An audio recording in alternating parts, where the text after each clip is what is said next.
자, 오늘의 제목은 비참한 타락이 되는데요. 비참한 타락. 그러면은 이 의미가 일단 전체적인 내용에서 어떤 의미인가 하는 것을 먼저 생각을 해봐야 될 것 같습니다. 일단 지금은 5권 가운데에서 이 서론 부분에 해당되는 부분인데, 서론 부분의 큰 챕터는 구속사와 하나님의 언약입니다. 하나님의 언약이라는 그 파트 가운데에서 첫 번째, 지난주에 공부했던 것이 존귀한 사람의 창조, 존귀한 사람의 창조 부분이고요. 오늘 두 번째가 되겠습니다. 비참한 타락. 그리고 이제 세 번째에 가서 우리가 공부하고자 하는 부분이 구원과 언약이라는 부분인데, 제가 왜 이렇게 말씀을 드리냐면은 실제로 이 죄와 구원이라는 그 대주제에 있어서 세부적으로 살펴보게 되면은 이 구속사라는 그런 주제, 그 다음에 이 언약이라는 주제, 그리고 우리가 또 살펴보게 될 이 족보라는 주제, 요 세 가지 주제를 정확하게 알지 않으면은 절대로 성경의 의미를 올바로 알 수가 없다, 말씀드렸거든요. 지난주 말씀드린 것을 간략하게 좀 요약을 해보면은 사람을 창조를 하셨는데, 그 사람은 어떤 존재인가 하면은 모든 그 피조물 가운데 중심이라고 말씀을 드렸고요. 두 번째는 사람의 창조가 아가페 사랑, 하나님의 구원의 사랑인 아가페 사랑으로 창조가 되었다라는 거, 그리고 형상과 모양대로, 하나님의 형상과 모양대로 창조되었다라는 거, 그 다음에 생명이 있는 살아있는 사람, 생명이라고 불렀는데, 이러한 아주 중요한 존재로 창조되었다. 결국 이 존재를 우리가 통틀어서 말씀드리면은 이것은 언약의 존재라는 부분으로 또 설명드릴 수가 있어요. 사람 자체가 중요한 것이 아니라 하나님께서 그를 언약으로 이렇게 창조하셨고 언약의 관점에서 관계를 맺으셨다는 말씀인데, 이제 그 존재가 타락을 하는데 그 타락이 대단히 비참한 그 타락이다. 그리고 이 타락의 본질이 무엇인가 하는 것을 우리가 잘 알아야겠습니다. 이것이 바로 오늘 첫 번째로 공부하는 내용이 되겠는데요. 일단 서론적으로 조금 정리해보고 가면은, 말씀드렸던 대로 하나님께서는 사람을 존귀한 존재로 창조를 하셨다고 말씀했습니다. 이것이 지난주에 공부의 내용입니다. 그러면서 하나님께서는 창조를 하셨는데 그가 구원의 그 하나님 기뻐하시는 완전한 존재가 되기 위해서는 그 에덴 동산에서 이 두 가지 일을 지켜야 됐고, 그 다음에 한 가지 금령, 하지 말라고 명령하신 내용을 반드시 이겨야만 그 진정한 이 만물의 영장으로 서게 돼 있다는 것이에요. 자, 그러면 두 가지라는 것은 뭐냐면은, 첫째로 에덴 동산을 다스리며 지키라는 말씀이었습니다. 에덴 동산을 다스리며 지키라. 그러니까 요 다스린다라는 거, 통치죠. 지키는 거, 외부에서 공격할 것에 대한 방어. 그러니까 같은 의미 같지만 차이가 있고, 두 번째는 하나님께서 명령하신 부분이 있는데, 그 에덴 동산 중앙에는 선악을 알게 하는 나무가 있습니다. 그 실과를 절대로 따먹어서는 안 된다, 이 말씀이에요.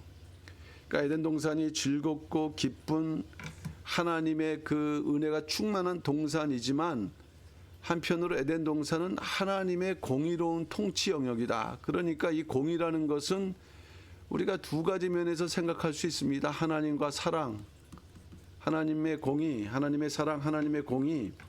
그러니까 사랑으로는 무한한 용서가 있지만 공의는 반드시 그 하나님의 정하신 말씀대로 또 그 원칙대로 지켜야 되는, 그래서 아담은 이 에덴 동산에서 이 두 가지 일과 또 한 가지 명령을 지킬 때만 하나님의 진정한 인정을 받을 수 있고 온전한 질서를 사실은 회복할 수 있었다는 말씀이 되겠습니다.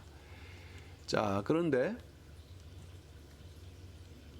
이제 첫 번째 장으로 가서 주제가 행위 언약과 불순종이라고 했습니다.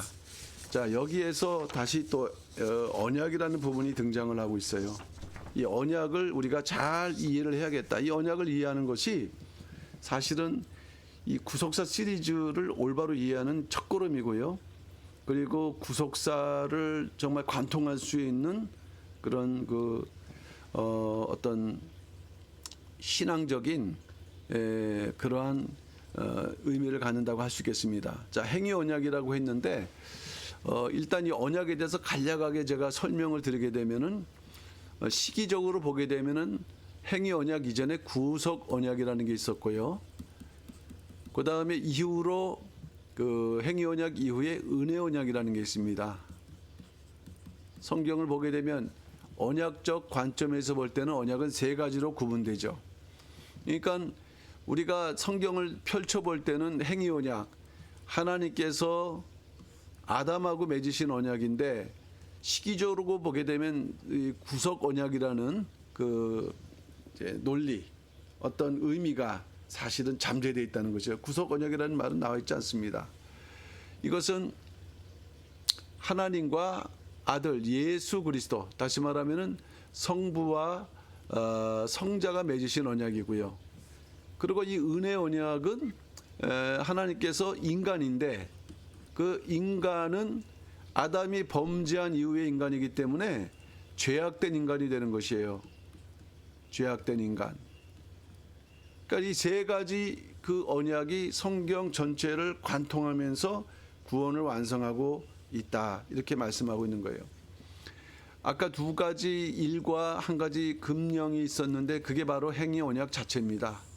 그 행위를 통해서 영생의 약속이 이렇게 지어진 거. 그러니까 아담과의 그 언약인데 그것이 아담이 불순종함으로 말미암아 깨졌죠. 그런데 놀랍게도 하나님께서는 그 창세전에 오래전에 아들과 함께 그 약속을 하셨어요.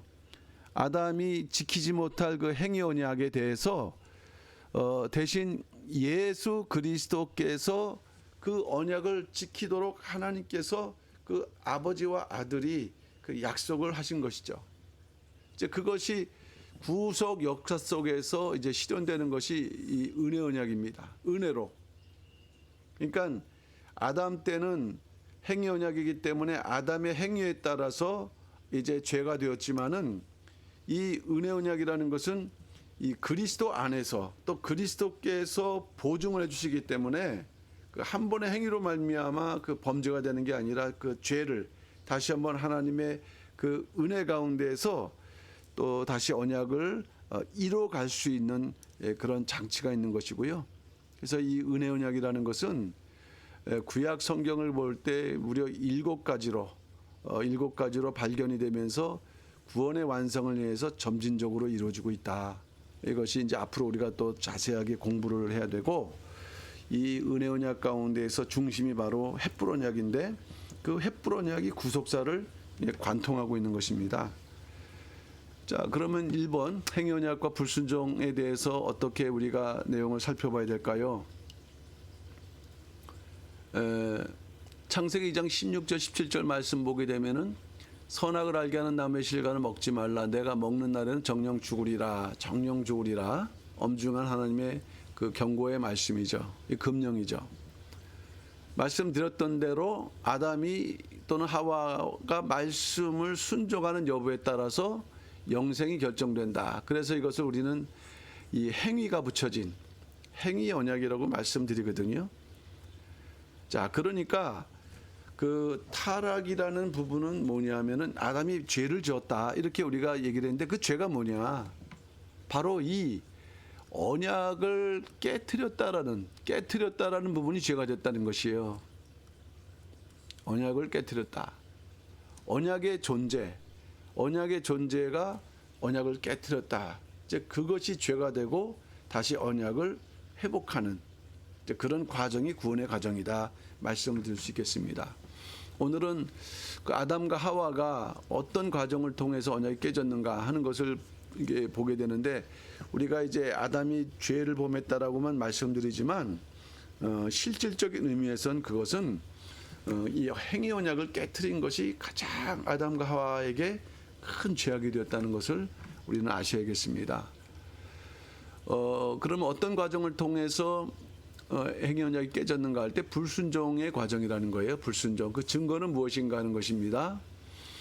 이제 여자가 등장하는데, 여자는 남자의 아내죠. 아담의 아내지만 그 영적인 입장에서 보면 남자를 돕는 배필로서 그 남자를 통해서 이루고자 원하셨던 당신 하나님의 그 뜻을 이루는 그 보필자였는데, 영적 의미에서는 아담의 그 동역자였죠.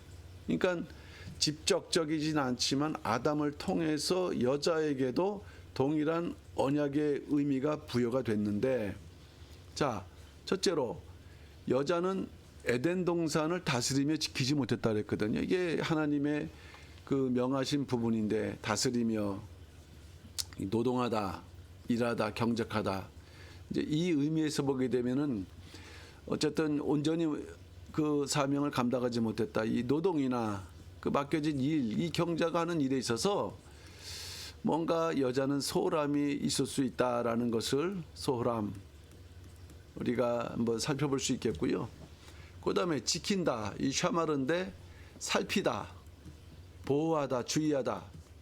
그러니까 하나님의 그 에덴 동산을 이렇게 살피는, 또 지키는, 그렇게 되기 위해서는 깨어 있어야 된다는 얘기입니다.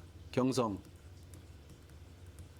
그러니까 아무래도 그 남자와 여자는 이제 그 당시에 아담은 직접 하나님께 명령을 받은 것이고, 여자는 남자로부터 받은 것이기 때문에 내용은 알지만 철저하지 않았다. 그러니까 아담은요, 에덴 동산을 보호하기 위해서 열심히 애를 쓰고 수고하고 힘을 다해야 되는 이제 적극적인 이제 믿음이 강조가 되었는데, 그 여자는 그 소홀히 여긴 것인데, 그 남자가 이것이 뭐냐면 책임 있다는 문제에서 결국에는 남자가 죄를 지은 것이 되는 것이죠. 그러니까 그러한 여자를 좀 더 적극적으로 관리하면서 같이 에덴 동산을 지켜야 하는데 그렇지 못했다 하는 면에서 이것이 꼭 여자만의 문제가 아니고요, 남자에게도 그러한 책임이 주어졌다는 것입니다. 그럼 어떤 과정이었는가? 이게 뱀이 등장하죠. 이 뱀은 나중에 설명되지만 이건 사단의 그 구석사에 나타난 최초의 표현입니다. 상징. 하나님과 아담 사이에 어떤 나무를 두고 언약을 세웠는지, 이 언약이 바로 하나님의 그 비밀이었기 때문에 이 뱀의 존재는 하나님의 뜻을 이렇게 그 도전하고 깨트리는 데 있거든요. 그러니까 정확치는 몰랐지만은 하나님의 비밀을 알고 그것을 도전하는, 깨트리는 그런 입장일 때, 이 여자가 유혹자 뱀과 대화했다, 이 틈을 준 거죠. 사실은 대화 자체를 하질 말았어야 되는 거예요. 그러면서 스스로 이 동산 중앙에 있는 그 나무라는 비밀을 그 누설한, 이게 엄청난, 그러니까 그 아직까지는 그 이제 범죄의 그 과정 속에서 이제 첫 번째 단계가 될 텐데, 이러한 그 여자의 그러한 그 실책으로 인해서 결국 이제 범죄로 가게 되는 것입니다. 자, 그런데 이런 그 대화, 그다음에 비밀의 누설, 이런 것들이 결국 이 범죄의 그런 과정, 최초의 초입 과정이다. 예수님께서는 요한복음 12장 50절에서 나는 그의 명령이 영생인 줄 아느니라, 이렇게 명령, 하나님의 명령, 이런 말씀을 하신 또 배경 속에는 창세기가 있습니다. 아담과 하와가 명령을 지키지 못함으로 이 영생을 이루지 못한 것처럼, 반대로 우리가 하나님의 말씀을 명령처럼 지킬 때 그 결과는 영생이라는 말씀이죠. 어쨌든 여자는 하나님의 명령을 사실 믿지 못했기 때문에 불순종했다는 말씀 맞고 그 결과가 영생을 놓쳤는데 본인만이 아니라 아담까지도 영생을 놓치는 그러한 안타까운 결과를 이르게 됐습니다. 자, 두 번째로 이제 그 여자가 그 불순종하는 그러한 그 과정에서 우리가 좀 살펴봐야 될 부분은 이 하나님의 말씀에 대한 부분인데 말씀을 임의로 이거는 자기 생각, 자기 마음, 가감 넣기도 하고 빼기도 했다는 말씀이죠. 자, 그 흔적을 보게 되면은 첫째로 창세기 2장 16절 말씀 볼 때 가라사대 동산 각종 나무의 실과는 내가 이루 먹되 이것은 하나님의 말씀이죠. 하나님께서는 동산 각종 모든 자 그런데 창세기 3장 2절에서 여자가 뱀에게 말을 할 때는 동산 나무 여기에서 각종이라는 의미를 뺐다는 거예요. 이것은 어떤 의미가 있느냐? 하나님의 말씀을 자기 마음대로 삭제한 것이요. 그러니까 자기가 생각해 볼 때는 별로 큰 의미가 없다, 중요치 않다라고 생각을 하는 것이에요. 하나님의 입장에 서 있는 거죠.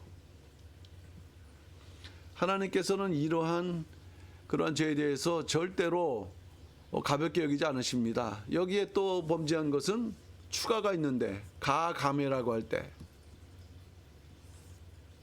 넣는 거예요. 뭘 넣습니까? 만지도 말라. 창세기 2장 17절 선악을 알게 하는 나무의 실과는 먹지 말라. 이렇게만 말씀하셨어요. 먹지 말라만 말씀하셨어요. 그런데 여자가 뱀에게 말을 할 때는 먹지도 말고 만지도 말라. 이거는 사실 하나님의 말씀과 아무런 상관이 없는 내용입니다. 만지도 말라. 그러면 여자가 왜 이런 그 말을 하게 됐을까요? 자기 생각을 추가하게 된 거예요. 하나님의 뜻을 자기 입장에서 생각하게 된 아주 그러니까 그 믿음이 말씀에 대한 믿음과 두려움이 온전하지 않았다는 것을 보여주는 내용이 되겠습니다. 여기에 대해서 하나님께서는 경고를 하고 계시죠. 요한계시록 22장 18절 이 요한계시록 22장이라는 말씀은 이 성경 신구약 성경의 마지막으로 맞춰지는 그 마지막 부분이거든요. 그러니까 하나님께서 마지막으로 경고하실 때 무엇을 경고하셨는가? 세상에 많은 죄가 있지만 무엇보다도 누구든지 이것들 외에 더하면에 대해서 경고하셨어요. 더하지 말라. 그럼 내가 재앙들을 더할 것이고 그 다음에 제하여 버리면 그럼 뭐 어떻게 했습니까? 마지막 우리가 생명나무 앞으로 나가야 되고 거룩한 성에 참여해야 되는데 그것을 제하여 버린다. 왜 이렇게 말씀하셨을까요? 창세기와 계시록, 창조와 종말. 성경은 이사야서 46장 10절 말씀 보게 되면요. 처음부터 종말을 고했다라고 말씀을 하는 구절이 나오는데 이 처음과 종말이 같습니다. 이게 이제 하나가 될 때 진정한 구원의 완성이 이루어지는데 이 마지막 때 이 말씀은 철저하게 아담과 하와의 범죄의 원인이 하나님의 말씀에 가감했다라는 것에 있다는 것을 우리에게 말씀해주고 있는 것입니다. 이제 그 결과가 뭡니까? 말씀이 변질되는데 변질시키는 거예요. 말씀이 변질된다. 창세기 2장 17절 내가 먹는 날에는 정령 죽으리라. 정령 죽으리라. 반드시 죽는다. 하나님의 경고시죠. 얼마나 여기 엄중함이 느껴집니까? 정령 죽으리라. 죽다. 무투, 타무투. 그러니까 히브리어 의미는 이 무투가 두 번 반복됨으로 말미암아 이것은 예외가 없다. 반드시다. 이런 어떤 강조형이에요. 단호함도 느껴져 있죠. 그러나 이러한 그 하나님의 말씀에 대해서 여자는 이 죽을까 하노라. 죽을 수도 있고 죽지 않을 수도 있다. 그러니까 이 죽을까 하노라 의미는 반반입니다. 반반. 50%. 하나님 100%의 말씀을 50%로 이렇게 완전히 이게 뭐 이게 변질이죠. 죽을까 하노라. 결국에는 이 의미는 말씀을요 의심했기 때문에 온전히 믿지 못한 거예요. 오늘날에도 우리가 신앙생활할 때 가장 최초의 출발점은 성경에 대한 그 신앙입니다. 성경이 하나님의 말씀인가? 그 믿음을 가질 때. 근데 그 기독교 내에서도 그 여러 가지 교파하는 것은 하나님의 말씀을 어떻게 믿느냐에 따라서 100% 믿는 교단, 50% 믿는 교단, 뭐 그 밑으로 믿는 그러한 종파. 그러니까 최초의 그 인간의 범죄는 하나님의 말씀을 의심한 데 있다. 하나님의 절대적이고 준엄한 경고의 말씀 얼마나 두렵습니까? 그러나 그것을 그냥 많은 것 중에 하나, 많은 것 중에 하나. 그러니까 그 기독교가 이제 나오기 전에 종교개혁에서 이제 개신교가 될 때 그 이전의 상황에서 성경은 말이죠. 성경은 그 어떤 많은 신앙의 그 모범 중에 하나일 뿐이었어요. 기독교는 그렇지 않죠. 오직 성경. 그러니까 결국 이런 일들이 오늘날에도 계속 반복되는데 이것이 바로 그 여자 남자의 범죄였고 결국 무엇을 손상시켰는가? 하나님의 말씀을 손상시키고 하나님의 자신의 권위를 갖다가 이 인간이 멸시하는, 본인은 아무것도 모르지만 하나님은 그러한 그 모멸감을 당하시는 순간이 됐다는 말씀이에요. 절두절미하게 하나님 말씀에 대한 입장을 가져야지, 신앙을 가져야죠. 이 애매모호한 태도, 좋은 것도 아니고 아닌 것도 아닌, 여기에 이제 사단의 그 유혹에 넘어가는 길이 된다. 그래서 여자가 왜 이런 그 뱀을 만났고 또 유혹이 됐는가? 그러니까 마음이 욕심에 사로잡혔지만은 사실 그 이전부터 욕심, 자기의 생각 이런 부분이 있다는 것을 우리는 부인할 수 없어요. 여기에 이제 원로 목사님께서는 하나님의 말씀을 이들이 만홀히 여겼다는데 이 만홀이라는 의미는요, 무심, 소홀함, 국어사전을 찾아보면 그렇습니다. 신앙생활 하는데 하나님 말씀에 대해서 무관심하다는 거예요. 소홀하다는 거예요. 자기 생각대로, 자기 중심대로. 그러니까 그것이 이 구속사를 사실 하나님의 구원의 뜻을 무너지게 했고 다시 시작하게 했고 하는 원인일 때 이게 과거의 그 문제만이 아니라는 것을 우리는 잘 아셔야 돼요. 이제 여기 돕는 배필 나옵니다. 돕는 배필. 신랑, 신부죠. 신랑은 누굽니까? 예수 그리스도. 신부는 오늘날 성도를 말씀하거든요. 그러니까 아담과 하와는 이 신부가 그 역할을 감당하지 못해서 아담까지도 범죄하게 만드는.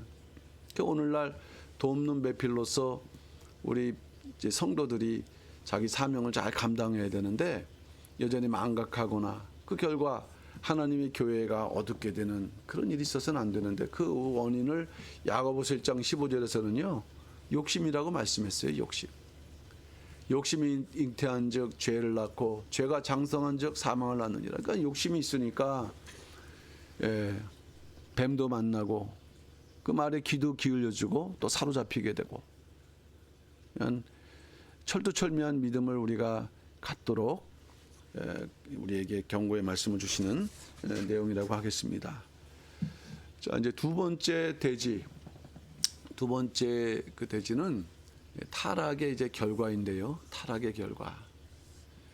자, 이러한 겉으로 볼 때 뭐 손상된 거 없습니다. 그러나 자세히 보면 하나님의 그 권위, 하나님의 위엄이 엄청나게 그 손상된 것, 그 언약을 그 회파한 것이 이제 그 결과 하나님께서 이제 보응하시는 것인데, 자 그러면은 이 결과는 무엇인가?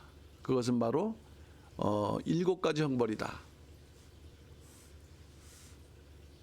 7가지 형벌. 아담과 하와 범죄한 결과. 아까 공이라고 했는데 미슈파트. 성경에서는 이 중요한 유대인들은요, 오늘날까지도 체다카, 미슈파트 이 2가지 의와 공도. 이거 창세기 18장 18절 19절에 나와 있는 아주 중요한 메시지인데, 어쨌든 이 공의 미시파트의 근거에서 7가지 형벌을 내리시는데, 그 첫 번째가 이제 뱀에게 내린 형벌 되겠습니다. 창세기 3장 14절. 내가 모든 육축과 들의 모든 짐승보다 더욱 저주를 받아 배로 다니고 종신토록 흙을 먹을지니라. 여기서 중요한 건 이제 배로 다닌다. 뭐 뱀이야 원래 일단 그 모양새는 창조 때부터 배로 다니게끔 돼 있지만, 그 뱀을 통해서 이 뱀의 그 배후에 있는 이 사단에게 하나님께서 내리신 이제 비유의 말씀이죠. 배로 다닌다. 사람은 걸어 다니는데 배로 다닌다. 그거는 이제 전락하는 것을 말씀하는 거예요. 뱀은 가장 강교한 존재로 설명되고 있는데, 이 사람의 배라는 것은 무엇입니까? 이 배라는 것은 뭔가 만족감, 풍족함, 이 물질, 이런 어떤 그 몸 신체로 비유하면 그런 의미를 지니고 있는데, 이러한 그 물질적인 아주 태폐적인 그러한 존재로 전락한다는 의미가 담겨 있고, 또 배로 다니다 보니까 이 흙 사이를 다니게 됨으로 인해서 티끌, 먼지를 먹게 되는 존재. 결국 이 뱀에게 먼저 하나님께서 형벌을 내리셨는데, 이 패배자로서 극도의 수치와 굴욕을 던져주신 것입니다. 그리고 장차 이 뱀은 마귀, 사단, 붉은 용, 이러한 그 점진적인 그 모양으로 나타나거든요. 그러니까 최후에 이제 둘째 사망에 이제 던져지게 되는데요, 불못에. 그러니까 이 그 때까지는 이 땅에서 하나님의 뜻을 위해서 아주 도전적으로 그 역사하려고 하지만, 최종적으로 하나님께서 이러한 존재, 수치와 굴욕이 될 것이라는 것을 암시하고 있는 것이 되겠습니다. 이제 이 사단이라는 것은 여기서는 이제 배우자로 등장하죠. 뱀이 등장했고, 뱀의 그 배우자, 그 뒤에서 조종하는 것을 어떻게 암시하고 있느냐? 창세기 3장 15절에서 암시하고 있다. 이 여자의 후손, 이 여자의 후손은 사실 이 메시아를 말씀하고 있거든요. 이 창세기 3장 15절은 언약적인 면이나 구원사적인 면에서 대단히 중요한 구절이에요. 왜? 이 여자의 후손을 계시하셨는데, 이 여자 후손이 바로 메시아 예수 그리스도를 상징하거든요. 예수 그리스도. 그러니까 이 창세기 3장 15절은 예수 그리스도의 복음인데, 이제 최초이고 아주 오래된, 그래서 원시복음이라고 우리가 칭합니다. 여기에 예수 그리스도가 계시될 뿐만 아니라 사단이 계시되고 있다. 여자의 후손은 내 머리를, 이게 뱀이지만 이제 예수 그리스도가 오실 때는 뱀으로 나타나지 않고 마귀 사단으로 역사에서 예수님을 공격했거든요. 사단. 그러니까 어떤 의미입니까? 여자의 후손은 예수 그리스도를 나타내는데, 너는 여자의 후손 직접적인 존재로서 이제 이 사단에게 이제 어떠한 징벌이 있을 것인가? 머리를 상하게 한다. 최후의 멸망이 있을 것이다라는 것. 최후의 멸망이 있을 것이라는 것을 예언하는 말씀입니다. 이것은 십자가를 지나서 종말 때 하나님의 그 최후의 심판 때 이루어질 역사인 거죠. 요한일서 3장 8절 말씀 볼 때도 하나님의 아들이 나타나신 것은 마귀의 일을 멸하려 하십니다. 마귀의 일. 뭐 지금 여전히 공중권세 잡은 자로서 역사하지만, 그러니까 최후의 이제 그 기한이 되면요, 하나님의 그 심판을 받는 그러한 대상일 뿐이라는 것입니다. 그다음에 세 번째 그 형벌의 대상은요, 여자입니다. 여자. 여자에게 형벌을 내리셨어요. 창세기 3장 16절. 또 여자에게 이르시되, 이제 3장 15절 끝나고 이제 여자가 사실은 1차적인 원인 그 제공자죠. 내가 내게 잉태하는 고통을 크게 더하리니. 자, 여기서 여자에게 내리신 형벌은 잉태하는 고통, 그것은 상상할 수 없을 정도로, 그러니까 본래 그 여자가 아이를 출산할 때 고통이 있다는 거예요. 고통이 있다.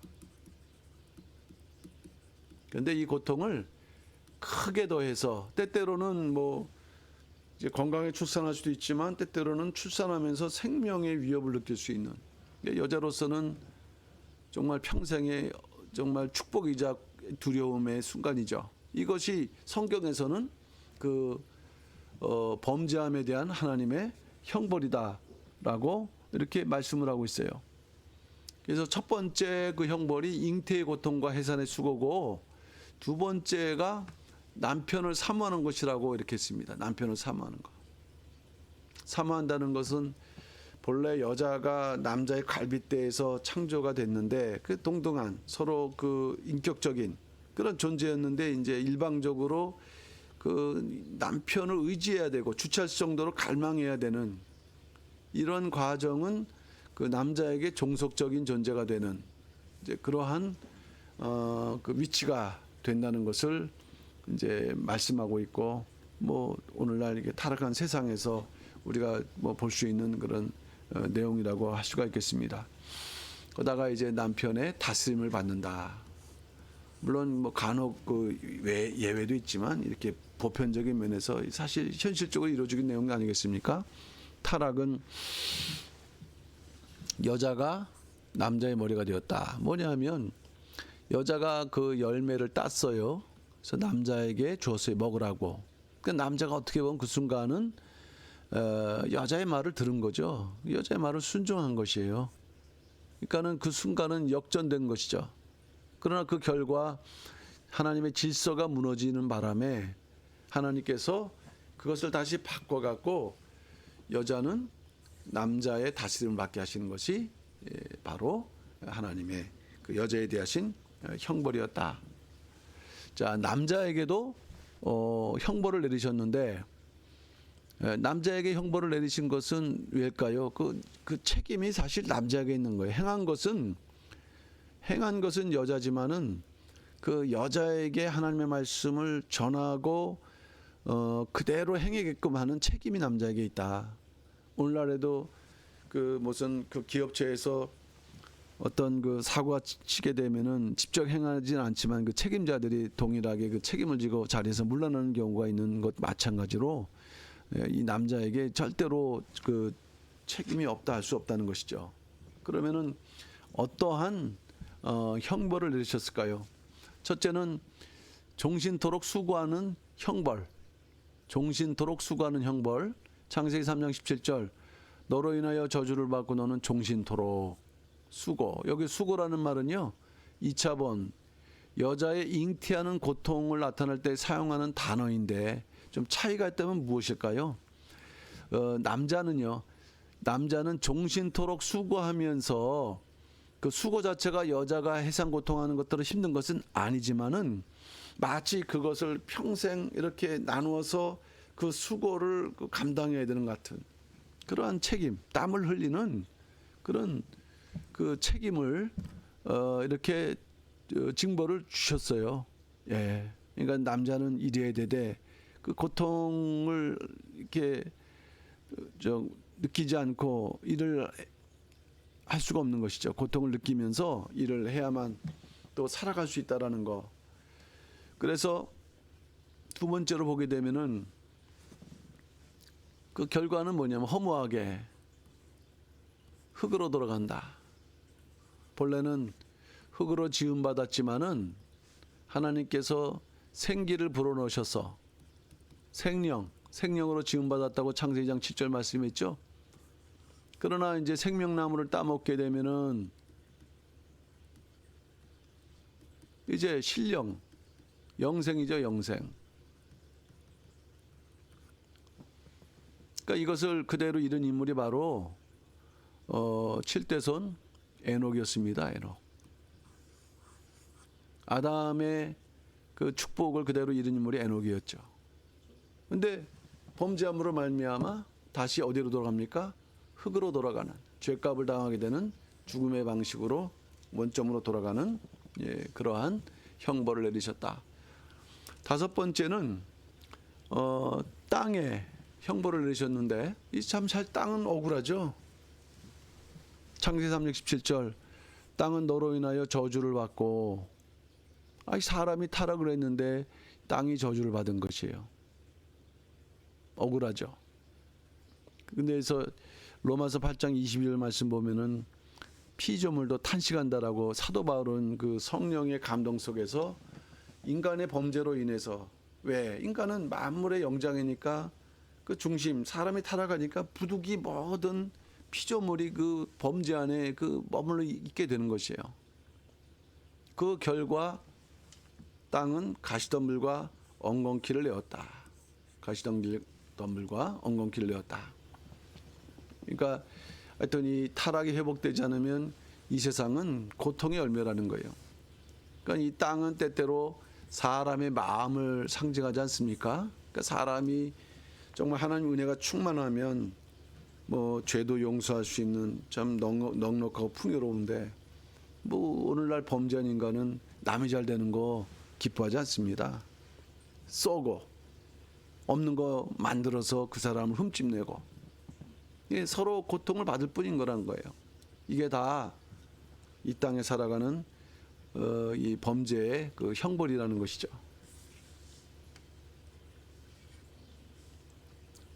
그래서 사람의 타락으로 땅이 저주를 받았죠. 그래서 만물의 영장이 회복되면은 자동적으로 땅과 모든 피조물이 회복된다. 그러니까 이것은 재림 때 회복이 되는 것이에요. 재림 때 회복된다. 그러니까 그 사람 그 하나님의 아들 오기를 피조물은 고대한다 그랬습니다. 재림으로 인해서 하나님의 아들 첫째 부활과 또 변화 그러한 하나님의 구원의 완성이 이루어지는 것을 피조물은 고대하고 있다. 범죄하지 않는 피조물이 이제 그런 하나님이 나타날 때 비로소 자기들도 회복된다는 걸 알기 때문인 거죠. 여섯 번째입니다. 에덴 동산에서 쫓겨났어요. 형벌입니다. 창세기 3장 23절 하나님이 이같이 그 사람을 쫓아내시고 그랬거든요. 에덴 동산 동편에 그룹들과 두루 도는 화영검을 두어 생명나무의 길을 지키시니라. 쫓아내시고 강조형 용법이라 했습니다. 아주 단호하다. 그러면 왜 하나님께서 그 범죄한 인간에 대한 처벌이 개개인 처벌 다음에 에덴 동산에서 쫓겨난 형벌을 하셨는가? 이거는 타락한 상태에서 생명나무 과실을 따먹고 영원히 사는 그러한 축복 속에 있는 것을 원치 않으셨기 때문에 그룹과 화영검을 차단하셨다. 이제 나중에라도 그룹의 존재, 요거는 그 구속사 시리즈 11권에 잘 나타나 있는데 어쨌든 하나님께서 그룹을 이렇게 보내심으로 하나님 섬기는 영물인데 얼마나 중대했으면은 마치 당신의 그 비서실장 같은 존재를 보내셨는가 하는 것입니다.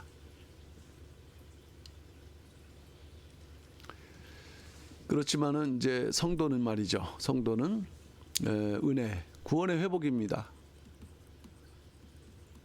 다시 어디로 나가요? 생명나무 앞으로. 에덴 동산이라고 한다면은 에덴 동산으로 나가는 것이 구원의 과정이에요. 쫓겨났으면 다시 들어가는 에덴 동산. 그 생명나무를 따먹어야만 완전히 새 예루살렘 성에 들어가게 되는데 예수 그리스도를 통해서 우리가 다시 에덴 동산에 나가는 길을 여셨다. 예수님의 십자가는 바로 그것입니다. 십자가로 인해서 우리가 들어갈 수 있는 거예요. 어떻게 보면 구원받은 상태는 바로 아담이 에덴 동산에서 그 지키고 다스리고 또 선악을 알게 한 나무 실과를 먹지 말아야 되는 그 상태로 다시 회복된 거랑 동일합니다. 그게 끝이 아니에요. 그 성도들에게 요한계시록 2장 7절 이기는 그에게 내가 하나님이 나고 있는 생명나무의 가시를 주워 먹게 하리라. 그건 에베소 교회에 하신 말씀인데, 이기는, 아담은 졌죠. 우리는 이긴다. 그러면 뭘 먹습니까? 생명나무 가시를 따먹으면서 영생, 변화, 영생의 길로 나가게 된다. 예, 그것이 마지막 성도들에게 이렇게 약속하신 말씀이기 때문에 우리가 신령한 입장에서 아담이 되고 또 하와가 되어서 우리는 이겨야 된다. 그럼 이기는 방법 아까 무엇이라고 했습니까? 아담은 하나님의 말씀, 아담과 하와는 하나님의 말씀을 온전히 믿지 못했다. 그러니까 무지한 거고 또 어설피하는 거고 자기식으로 하는 거고, 다 이것은 하나님의 뜻과 상관없는 모습이 되겠습니다. 마지막입니다. 7번째, 죽음의 형벌. 아담과 하와의 범죄는 이 사람들도 죽었고요. 전 인류도 이제 죽음이 왔어요. 이 범죄로 인해서.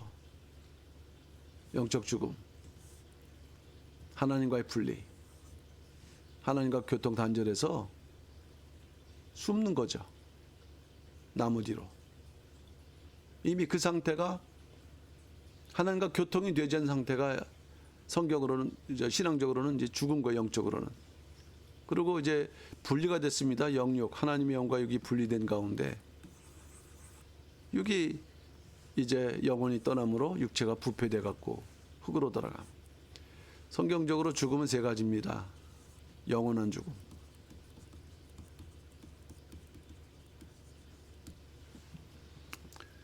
구속사 시리즈에서 말씀하는 부분은요, 아담이 이렇게 범죄한 거로 끝난 것이 아닙니다. 아담의 회개가 나와 있어요. 그게 구속사 시리즈 1권. 참 이건 놀라운 말씀이죠. 회개하고 후손들에게 말씀을 계승하고. 그러니까 범죄에 관련해서 형벌이지만 그 아담은 그걸 극복했고요. 아담은 영원한 죽음에 떨어지지 않았습니다.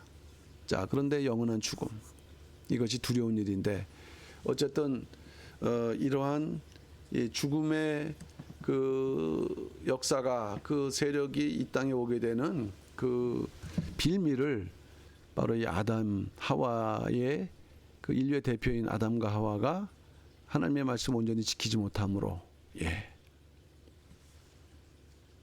왔다는 거. 이제 마지막 부분이 되겠습니다. 하나님께서는 타락한 아담과 하와에게 7가지 형벌을 주셨다 그랬어요. 7가지. 뭐 7, 7이라는 이 의미는 완전하다.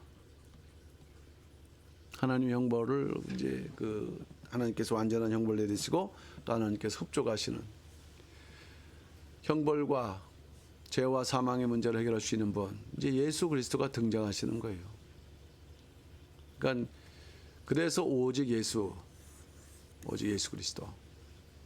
왜냐하면은 그 언약을 깨트린 거는 의를 상실한 거고, 다시 그 예수 그리스도를 통해서 의롭다, 영생에 나가는 길을 우리에게 주시는 것입니다.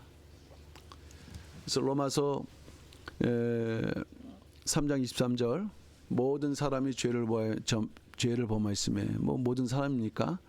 범죄한 아담의 후손이라는 말씀이죠. 그러니까 태어날 때부터 원죄가 있으면 유전죄, 자범죄, 그러니까 인간은 태어나면서부터 이 2가지 죄를 안고 자기가 또 스스로 짓는 죄. 결국 어느 누구도 스스로는 하나님의 영광에 이를 수 없다. 그러나 하나님께서 우리에게 소망 주시길 로마서 3장 24절, 그리스도 예수 안에 있는 구속. 이 예수 안에 있다는 게 중요하죠. 말씀 안에, 언약 안에. 언약이 그만큼 중요합니다. 사실 언약과 말씀 같은 것이고, 예수 안에 있는 구속으로 말미암아 하나님의 은혜로 값없이 의롭다 하심을 얻는 자가 되었느니라. 그러니까 이게 그 타락한 존재를 설명하니까 좀 절망적이었는데, 그런데 다시 소망을 말씀해 주고 있는 것이에요. 그래서 그 소망이 바로 무슨 역사입니까? 그게 구속사. 구속사를 어떻게 이해한다고요? 언약으로. 이것이 이제 세 번째 강의에서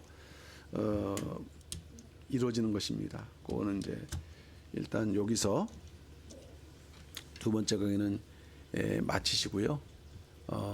세 번째 강의에서 다시 공부를 하시는데, 제가 잠깐 기도하고 그 다음에 세 번째 10분 쉬시고 세 번째 강의를 하도록 하겠습니다. 강의는 1시 10분에 시작을 하시는 거로 이렇게 하겠습니다. 잠깐 기도하겠습니다.